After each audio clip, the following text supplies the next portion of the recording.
প্রধানমন্ত্রী স্পষ্ট ঘোষণা দিয়েছেন যে আমার দুষ্ট গরু দিয়ে গোয়ালের চাইতে আমার শূন্য গোয়াল। এখন কিছু সংখ্যক মানুষ, কিছু সংখ্যক রাজনৈতিক চিন্তাবিদেরা তারা এটা ঘাটও করে দেখানোর চেষ্টা করে, যারা মুক্তিযুদ্ধকে অস্বীকার করতে চায়।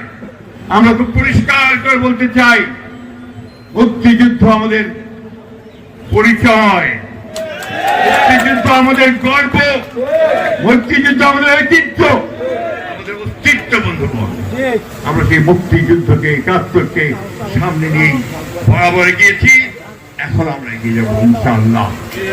আমাদের বাংলাদেশের মানুষ অন্যায়কে সহ্য করে, বারবার বাংলাদেশের মানুষ অন্যায়ের বিরুদ্ধে লড়াই করেছে। সেই পাকিস্তানের জন্য যারা লড়াই করেছিল, যুদ্ধ করেছিল, সংগ্রাম করেছিল 1947 সালে, সেই পাকিস্তানকে ত্যাগ করার জন্য এই দেশের মানুষকে আবার সংগ্রাম করেছে, লড়াই করেছে। অনেক আন্দোলন হয়েছে, আমি বারবার রিপিট করবো না। তো সব শেষে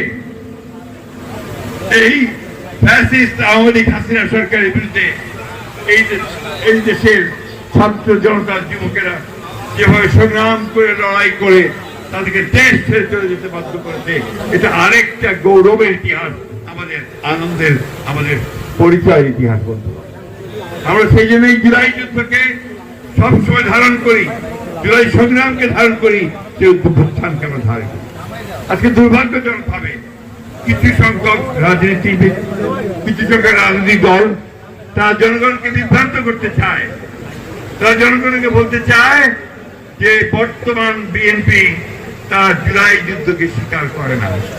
এইরকম তাহা মিথ্যা কথা, মিথ্যা প্রচারণা বন্ধুগণ কোনো মতেই স্বীকার করে নেওয়া যাবে না। তাই যারা আজকে বলছেন যে বিএনপি সংস্কার চায় না, সংস্কার করতে চায় না, তারা সত্যের অপরাধ করছেন, মিথ্যা কথা বলছেন, জাতিকে বিভ্রান্ত করার চেষ্টা করছেন। বন্ধুগণ, আমরা খুব পরিষ্কার করে বলতে চাই, সংস্কার আমাদের, আমরা এই দেশকে সংস্কার করে রাজনৈতিক ভাবে, অর্থনৈতিক ভাবে আমরা সামনের দিকে এগিয়ে নিয়ে যাওয়ার জন্য অতীতে আমরাই আন্দোলন শুরু করি। আজকে আমরা একেবারে নির্বিধায় ঘোষণা করতে চাই যে আমরা সংস্কার চাই না, শুধু আমরা সংস্কারকে আমরা বাস্তবায়িত করবো, অবশ্যই আমরা সামনের দিকে।